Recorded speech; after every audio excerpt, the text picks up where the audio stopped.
Danis Day desapareció el miércoles 9 de enero del 2002. Cuando alguien desaparece sin dejar rastros, a menudo la información más importante está oculta en sus acciones y palabras de los días previos a la desaparición. El último paradero conocido de Danis podría ofrecer pistas sobre lo que le pasó. Una joven madre de 2 niños logró dejar atrás su pasado turbulento. Había recuperado el control de su vida. Fue muy feliz. Pero un día salió de su trabajo y nadie la volvió a ver. Me llamó y me dijo, Cari Danis no vino a casa la otra noche. ¿No sabes dónde está? Sabía que algo estaba mal, que estaba muy mal. La investigación presentó problemas desde el principio. Me pareció que estaba tratando de evitar que se supieran ciertas cosas. La frustración se apoderó de los investigadores. Era inútil. Creo que en ese momento eso fue lo más cercano a una confesión que logramos. Y una familia se preguntaba si alguna vez se haría justicia.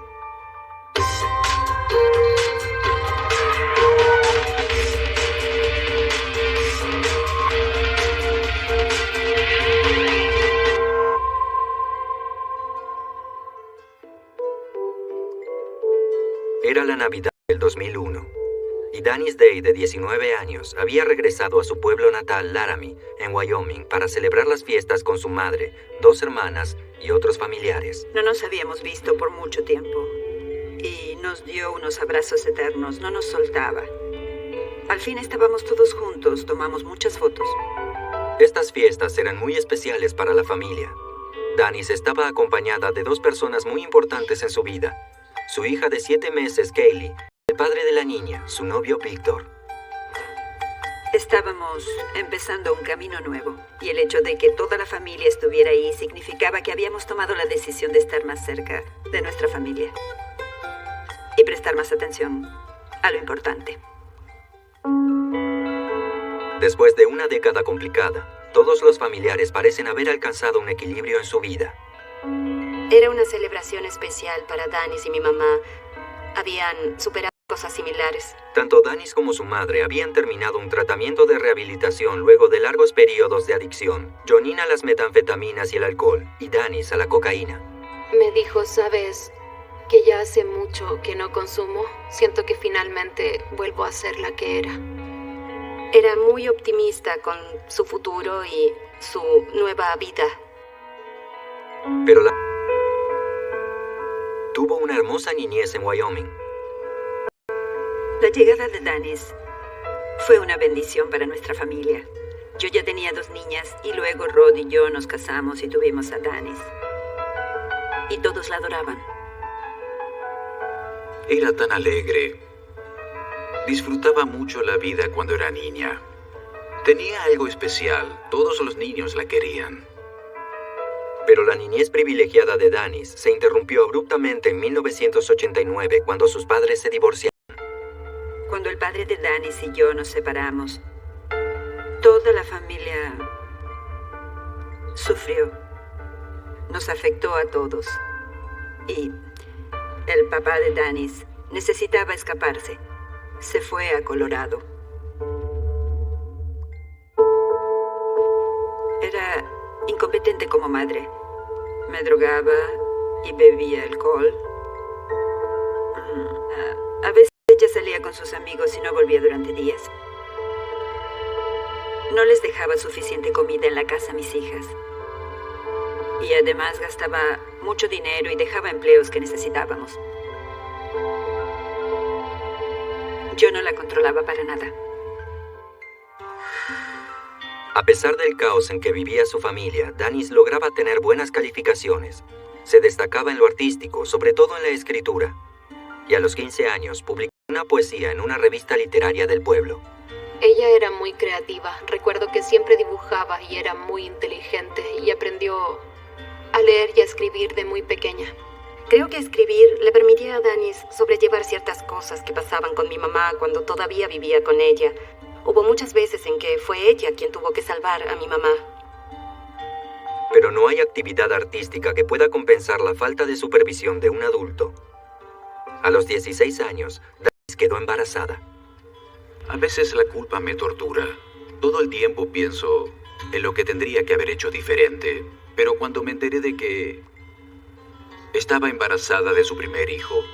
Fui a buscarla y tuvo a su bebé acá. Hicimos lo mejor que pudimos. Gracias a la compañía de su padre en Montevista, Colorado, Danis llevaba una vida más estable. Se inscribió en un programa para adultos que le permitía graduarse de la secundaria sin dejar su empleo ni sus deberes como madre. Adoraba a ese bebé. Ella era muy buena madre. Era su naturaleza y te enfrentaba con uñas y dientes si contrariabas a su hijo. Gracias a la entrevista. En una fiesta en las afueras del pueblo, Danis conoció a un joven llamado Victor Brown. Victor parecía tener todo lo que una mujer buscaría en un hombre.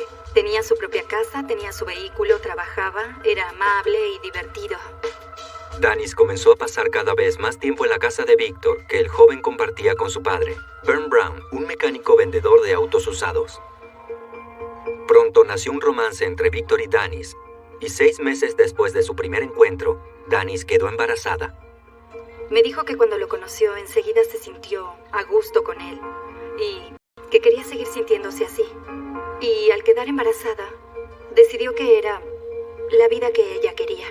Pero la vida de fiestas que llevaba con Victor no era compatible con la maternidad y Danis se hizo adicta a la cocaína. Para controlar su adicción antes de que fuera demasiado tarde, la familia de Danis trató de convencerla de que se sometiera a un tratamiento de rehabilitación. Le hablé con franqueza y le dije, necesitas ayuda. Y no se resistió. Me dijo, ok, ¿cuándo? Y le dije, ya mismo. Luego de un mes de tratamiento, Danis parecía otra persona. Estaba diferente, más fuerte. Empezó a hacerse responsable de su vida y ya no dependía tanto de Victor. Creo que fue todo un logro para ella. Uno de los logros de su nueva vida era el apartamento en Montevista al que decidió mudarse sola. Ese apartamento representaba su libertad para ella. Era su hogar. Es mío, me decía. Es mi apartamento. Aunque ya tenía su propio hogar, Danis seguía pasando algunas noches en la casa de Victor. Pero un día le confesó a su padre que desde hacía un tiempo prefería quedarse en su propio apartamento. Había recuperado el control de su vida. Y eso me hacía muy bien. Fue muy feliz durante todo ese tiempo.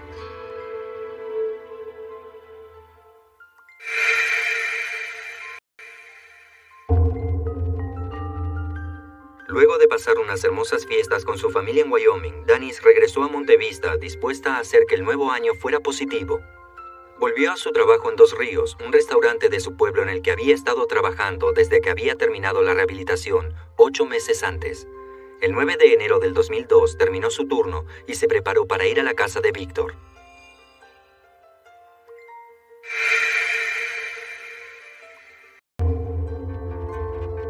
La noche del 12 de enero del 2002, 3 días después de que Danis terminara su jornada laboral en Dos Ríos, sonó el teléfono y Rod se sintió aliviado al ver que era el número de Danis, pero no era su hija quien estaba del... Pero hablaba Víctor. Y me preguntó si había visto a Danis. Le dije no. Que hablé con ella días atrás y que debía estar en el trabajo. Dijo que no. Que no había ido a trabajar y dije, ¿qué? Sabía que algo estaba mal, que estaba muy mal.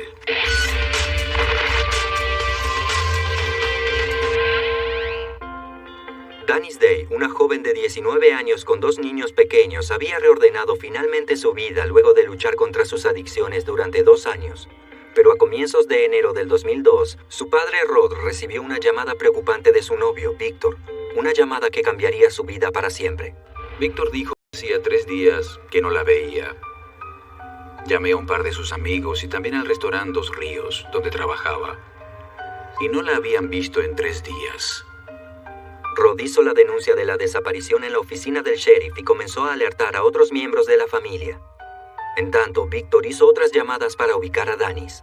Él me llamó y me dijo, Cari Danis no vino a casa la otra noche. ¿No sabes dónde está? Y le respondí, no lo sé. Luego de pasar la noche sin dormir, Rod Day decidió ir en su auto al apartamento de su hija. Todo parecía estar como siempre, salvo que no había rastros de ella. Desesperados, sin saber a quién recurrir, sus familiares dieron a conocer su desaparición. Mi hermana y yo hicimos los carteles de desaparecida porque queríamos conseguir toda la atención posible de los medios. Llamé al FBI, a las autoridades competentes. Trataba de pedirle ayuda a todo el mundo.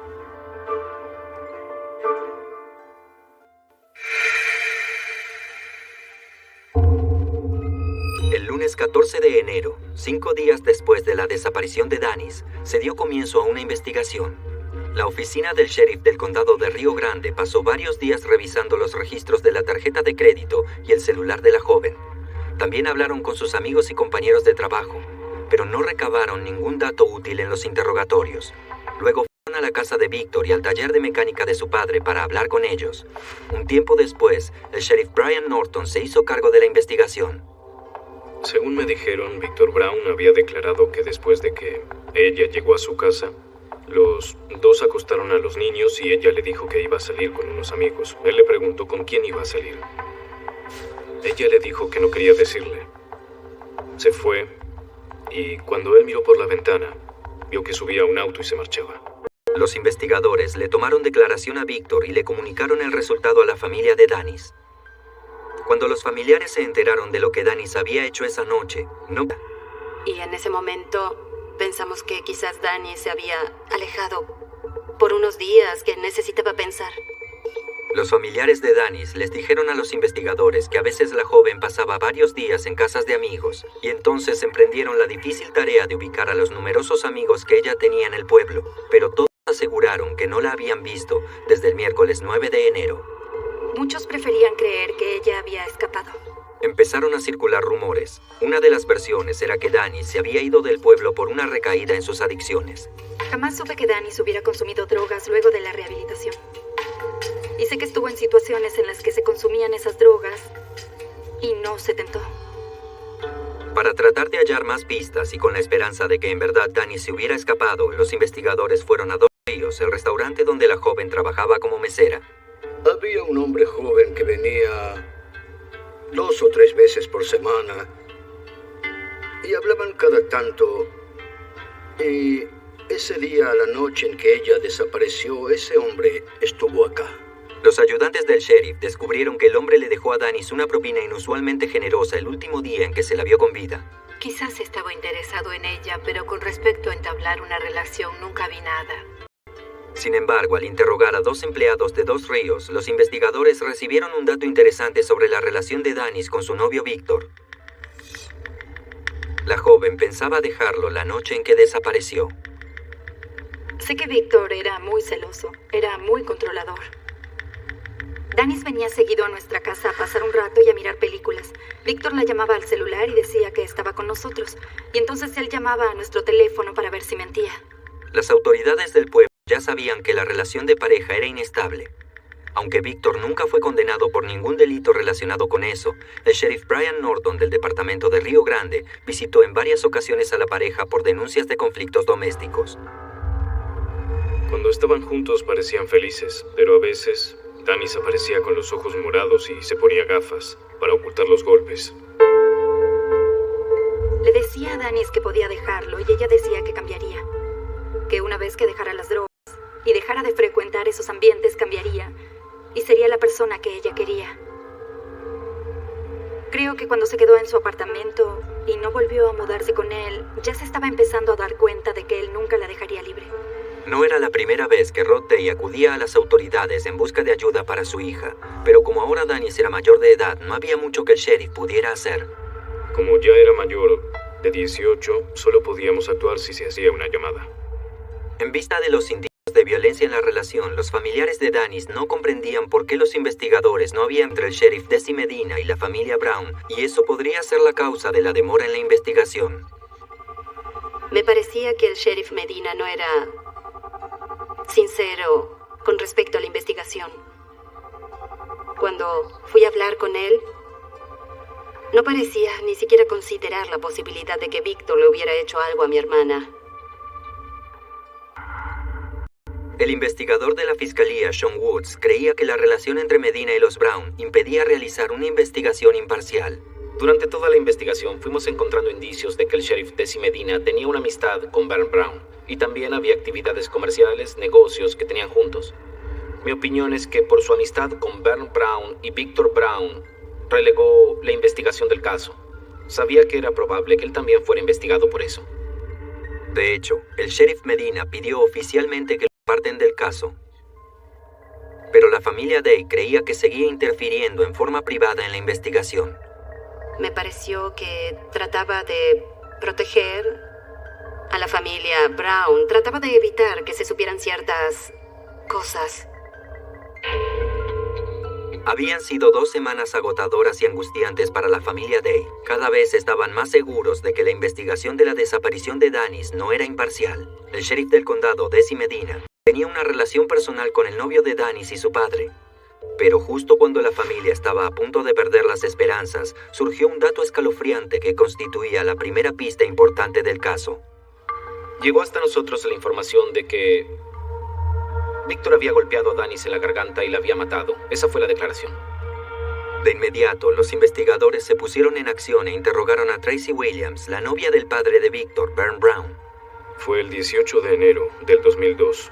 Este fue el día en que Baron Brown supuestamente había llamado a Tracy Williams y le había dicho: Tracy, Víctor me está volviendo loco. Golpeó a Danis en la garganta y le mató. Y ahora tenemos que irnos y deshacernos de la evidencia. Ese tipo de información es importante, es fundamental. Y en mi experiencia, es casi imposible que las declaraciones como esta surjan de la nada. Los investigadores citaron inmediatamente a Víctor y a Byrne a la oficina del sheriff para interrogarlos. Los separaron y los pusieron al tanto de las acusaciones de Tracy Williams. A Byrne lo interrogamos para ver qué sabía del incidente, si había oído alguna discusión, a qué hora había vuelto Danis a su casa, qué estaba haciendo Víctor. Tanto Byrne como Víctor negaron estar involucrados en la desaparición de Danis. Pero cuando les preguntaron a dónde fueron la noche, contradictorias. Entonces Baron Brown pidió permiso para salir a fumar. El sargento se lo dio, sin saber que en ese mismo momento Víctor también estaba afuera fumando. Y los dos se pusieron a hablar mientras fumaban, y pudieron corroborar sus versiones, y saber qué le habían preguntado a cada uno y qué habían dicho en el interrogatorio. Cuando regresó de fumar, Byrne hizo un comentario inquietante sobre su hijo. Baron Brown dijo que si Víctor había hecho algo, él no quería ser el que lo delatara, que debía surgir de él mismo. Mientras tanto, Víctor se apresuraba a explicar por qué sus declaraciones y las de su padre acerca de lo que hicieron el 18 de enero no coincidían. Dijo que mintió para ocultar el hecho de que violó su libertad condicional. Cruzó la frontera del estado mientras estaba en libertad condicional por otros cargos, y había violado la ley. Víctor y Byrne ahora tenían un argumento que explicaba las discrepancias en sus declaraciones y el interrogatorio no podía avanzar. Los Brown dejaron bien en claro que no iban a seguir hablando. Creo que en ese momento eso fue lo más cercano a una confesión que logramos. Baron Brown estaba a punto de decir algo importante. Y cuando estamos a punto de conseguir ese tipo de información, no nos detenemos. Seguimos avanzando y presionando. Los hacemos perder el control y los hacemos hablar. Así es como se hace. Para tratar de compensar la oportunidad perdida, los investigadores convencieron a los Brown de que les permitieran registrar su casa. Ya habían pasado 2 semanas desde que Danis había desaparecido y era la primera vez que revisaban el lugar donde la habían visto por última vez. Los investigadores encontraron su teléfono celular, su bolso, su chaqueta. No se llevó nada que demostrara que pensaba irse por mucho tiempo. Creo que esa noche había una temperatura bajo cero y ni siquiera se había llevado un abrigo. Había muchas cosas que indicaban que no pensaba marcharse. Con la esperanza de encontrar a Danis, las autoridades llevaron vehículos todoterreno y perros de búsqueda para rastrear los montes que rodean el rancho de los Brown. Pero una vez más, sus esfuerzos no dieron resultados y la familia Day sentía que el caso estaba como al principio. En ese momento, ya no sabía a quién recurrir. Tenía ganas de golpear a alguien, pero siempre me contenía y pensaba, Sí, claro, si serás tú el único que vaya a la cárcel y no volverás a ver a tus nietos. Para nosotros, una de las cosas más importantes era que los niños no creyeran que ella los había dejado, que se había escapado sin pensar en ellos y los había...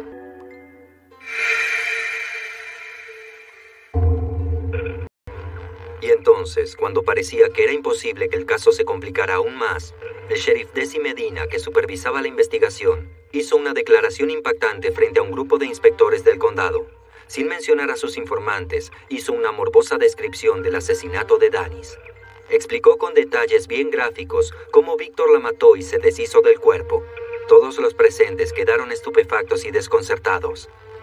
¿Cómo había obtenido esta información el sheriff Medina?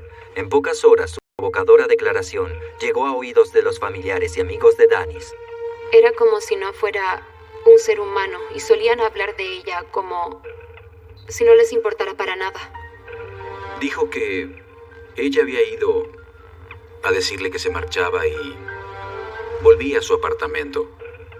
Y Víctor la golpeó en la garganta y la mató. Los familiares y amigos de Danis no solo quedaron horrorizados con esta declaración, también temían que la información hubiera perjudicado la investigación irremediablemente. Me di cuenta de que sabía más sobre el caso de lo que quería hacer creer y que era probable que hubiera arruinado por completo todas las posibilidades de que se hiciera justicia de alguna manera. Lo que el sheriff Medina hizo en la reunión con los inspectores del condado fue imprudente, por decirlo sutilmente. Cuando pasó eso, el fiscal se contactó con él y le dijo, ¿sabe una cosa? Basta, ahora el caso es nuestro. Fue una imprudencia. Ahora vamos a encargarnos nosotros de esto. Si bien la fiscalía se comprometió a investigar el caso, sin nuevas evidencias no pudo avanzar y la investigación quedó trabada. Parecía que no había salida. Ya no tenía demasiadas esperanzas. Sin expectativas con respecto a la investigación del sheriff, Julie, una de las hermanas de Danis, decidió viajar desde Wyoming hasta Colorado para interrogar al hombre que ella creía que había asesinado a su hermana. Durante el viaje se me cruzaron pensamientos extraños por la mente, porque me daba mucho miedo ir sola. La hermana de Danis habló con Víctor y quedó en encontrarse con él en una cafetería en las afueras del pueblo. Era un manojo de nervios y no demostró ningún tipo de compasión por mi familia, considerando que había pasado la Navidad con nosotros. Solo me dijo que Danis se había ido con unos amigos y que probablemente se había escapado con algún tipo que él no conocía. Cuando terminé ese encuentro con Víctor, me di cuenta de que tendríamos mucha suerte si algún día descubríamos qué le había pasado. Pasaron las semanas y los meses, y los investigadores estaban dispuestos a hablar. Muchas de estas personas estaban dispuestas a hablar con nosotros, pero solo hasta cierto punto. Sí, conozco a Víctor, fuimos a la escuela juntos, sí, trabajé con él, pero nadie se atrevía a decir nada malo sobre él. Víctor tenía antecedentes criminales, y todas estas personas que lo conocían no querían hablar de más. Para tratar de atravesar este muro de silencio, los familiares de Danis publicaron pedidos de ayuda en los periódicos de la zona, y Jackie, una de sus hermanas, creó un sitio en internet dedicado a ella. Mantenía a todos informados sobre lo que iba pasando y trataba de mantener vivo su recuerdo. Mi objetivo era el mismo, descubrir dónde estaba mi hija.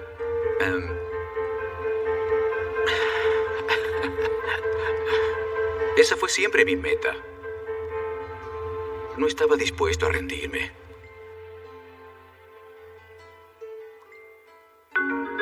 Rod Day comenzó a hacer largas recorridas por las montañas con la esperanza de encontrar a su hija, y hasta siguió las pistas que le dio un vidente del pueblo. Salía en el auto y trataba de encontrar estos lugares que me describía el vidente. Subía por las colinas, buscaba cualquier cosa que se pareciera a lo que me decía, algo que me resultara familiar. Por su parte, el investigador Sean Woods ya no sabía a quién acudir en busca de pistas y también decidió consultar a una vidente, quien aseguraba que había percibido algo relacionado con el caso de Danis en un condado vecino, Mineral. Creo que esto fue a fines del 2002 y el caso no progresaba, no llegábamos a ningún lado. así que fuimos al condado de Mineral. Ella salió del auto y empezó a caminar en distintas direcciones por entre los árboles, mirando hacia todos lados, y dijo que percibía algo muy fuerte en un área en particular. Siguiendo las sugerencias de la vidente, los ayudantes del fiscal llevaron perros de búsqueda. Pero luego de una búsqueda intensa en el bosque, los perros perdieron el rastro.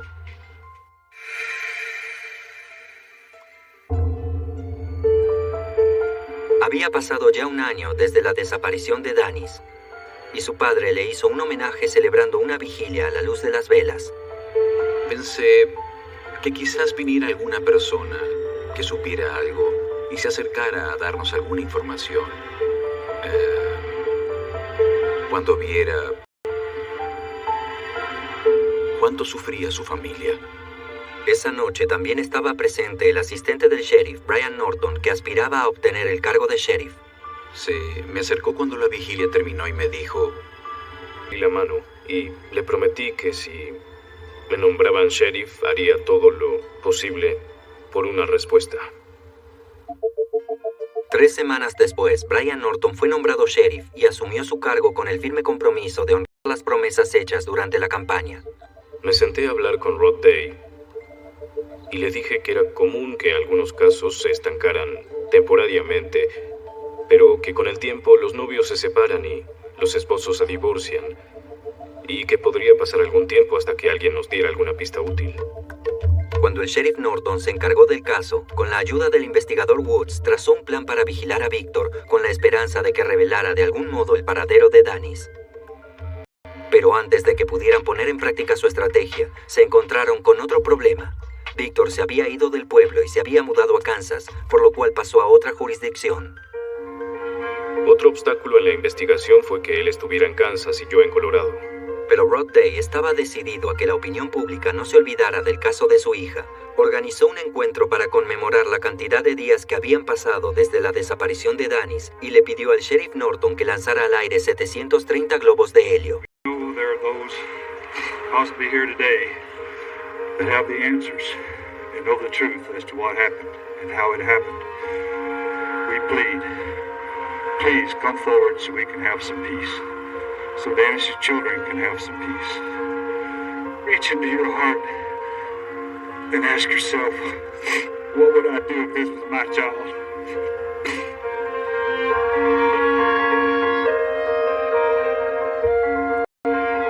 A pesar de los pedidos desesperados de ayuda, nadie ofreció datos nuevos.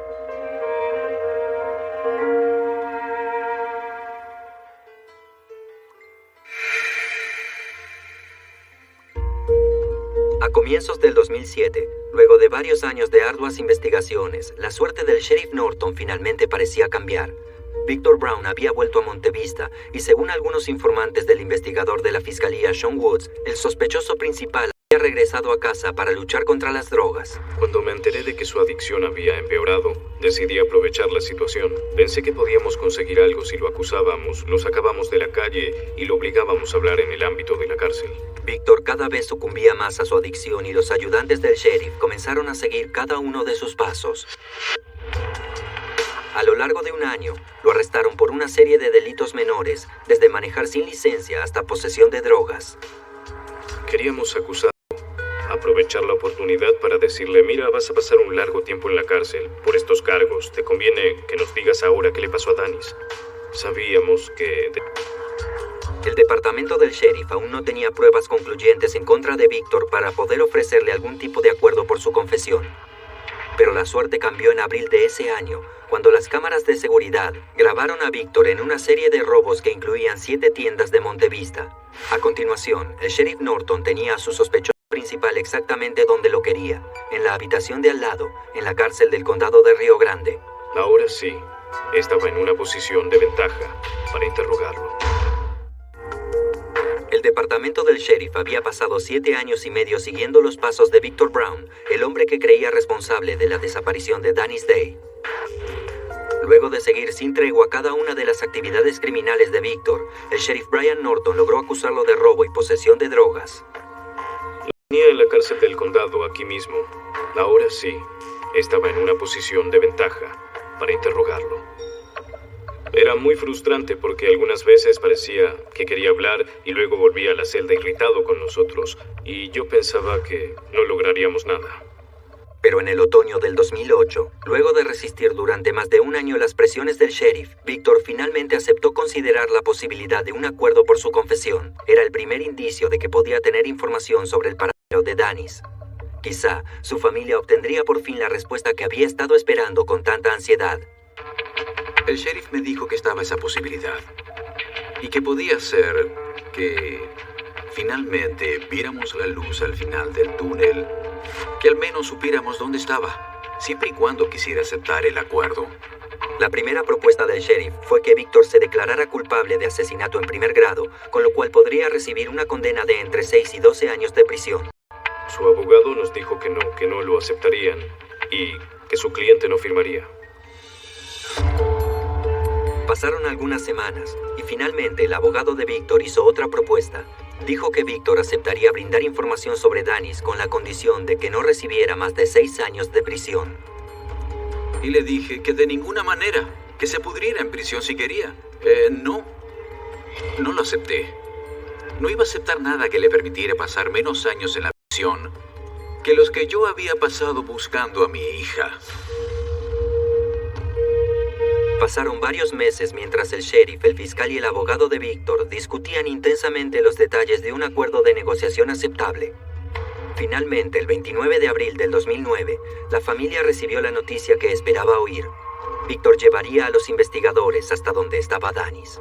A cambio, se declararía culpable de homicidio culposo con una condena de entre 6 y 12 años, según lo dictaminara el juez, y se retirarían todos los cargos relacionados con drogas y robo. Y hoy en mi vida era una realidad.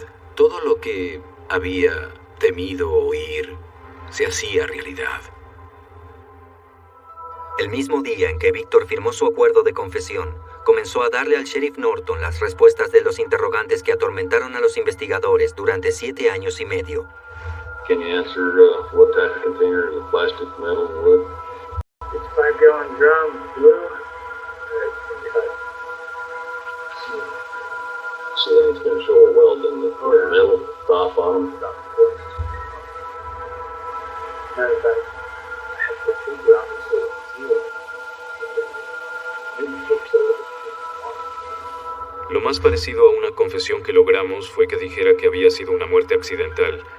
Dijo que había sido una sobredosis y que dejó de respirar y que se había deshecho el cuerpo porque tenía miedo de que por sus antecedentes criminales el Departamento de Servicios Sociales lo separara de su hija. Víctor también le dijo al sheriff que había manejado hasta Arizona y arrojado el barril en un lago. Pero había un problema. No recordaba el nombre de ese lago.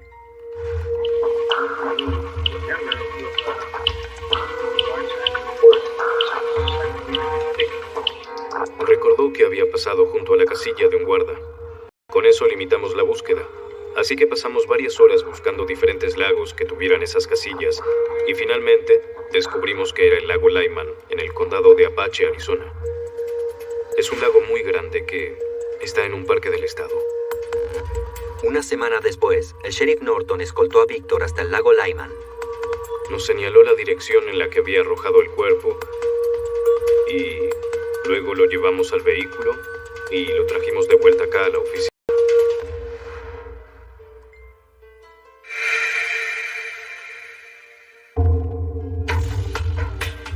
Apenas unas semanas más tarde, el sheriff Norton regresó al lago Lyman.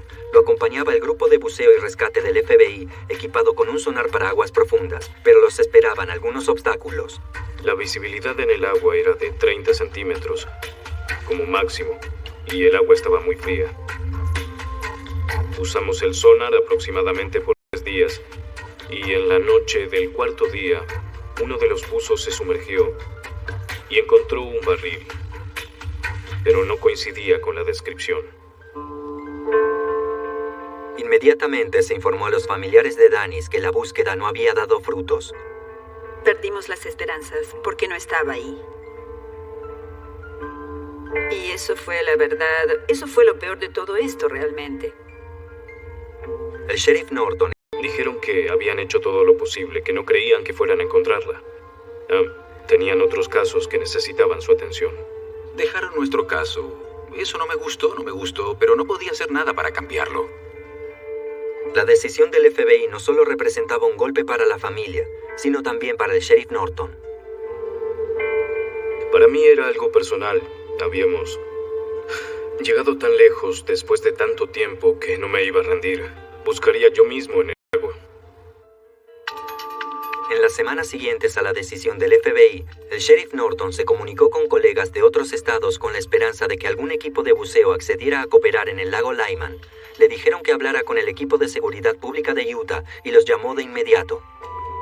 Y una vez más, el sheriff Norton no nos dejó, siguió insistiendo para encontrar otro equipo de buceo. Y así fue. El estado de Utah, por fortuna, nos ayudó. Para retomar la búsqueda, el sheriff Norton y los buzos de Utah regresaron al lago y también recurrieron a un sonar para rastrear las partes más profundas. Empezaron a buscar hacia el sur de la zona que había señalado Víctor. Revisábamos cualquier cosa que llamara la atención. Esa noche, al revisar las imágenes captadas por el sonar, el sheriff Norton y los buzos observaron indicios de la presencia de un objeto grande de metal. Así que decidieron que a la mañana, cuando el viento nos favoreciera y las aguas estuvieran quietas, revisarían el lago. A pesar de que apenas había 30 centímetros de visibilidad, en el primer intento el equipo de buzos de Utah logró sacar un barril, igual al que Victor Brown aseguró haber usado para esconder los restos de Dennis.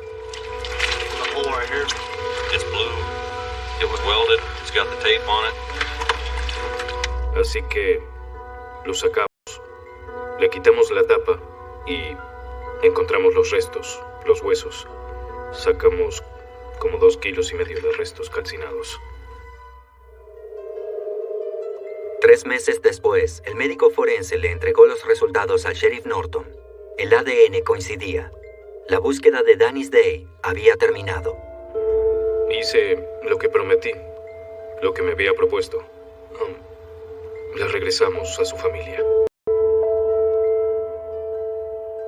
Cuando la encontraron, lo que sentí fue, bueno, al menos ya lo sabemos. Ya sabemos qué pasó, ya no tenemos dudas. Y eso era lo que queríamos, una respuesta. ¿Dónde está? Tráigala a casa para rendirle homenaje. El 13 de noviembre del 2009, se realizó una ceremonia en homenaje a Dennis en máxima condena que permitía su acuerdo de culpabilidad. A 12 años de prisión por homicidio culposo. Pero Víctor nunca admitió haber matado a Dennis. Y por eso, para los investigadores, el caso sigue abierto. No creo que se haya hecho justicia, pero tomamos esa decisión. Saber dónde estaba ella. La otra opción era que él nunca recibiera su condena, pero igual no la tendríamos aquí. Debido al estado de los restos, el médico forense no pudo determinar la causa de la muerte, pero el examen toxicológico no mostraba rastros de drogas. Nunca lo superaré y nunca la olvidaré. Siempre fue muy especial para nosotros desde que llegó a casa. Siempre me pareció la niña más hermosa del mundo y la más perfecta, y sigo pensándolo. Pienso en ella y para mí solo tenía virtudes. La recuerdo perfecta como creo que era. Saber dónde está ella me da algo de alivio. Pero es un largo capítulo de mi vida que no sé si podré superar.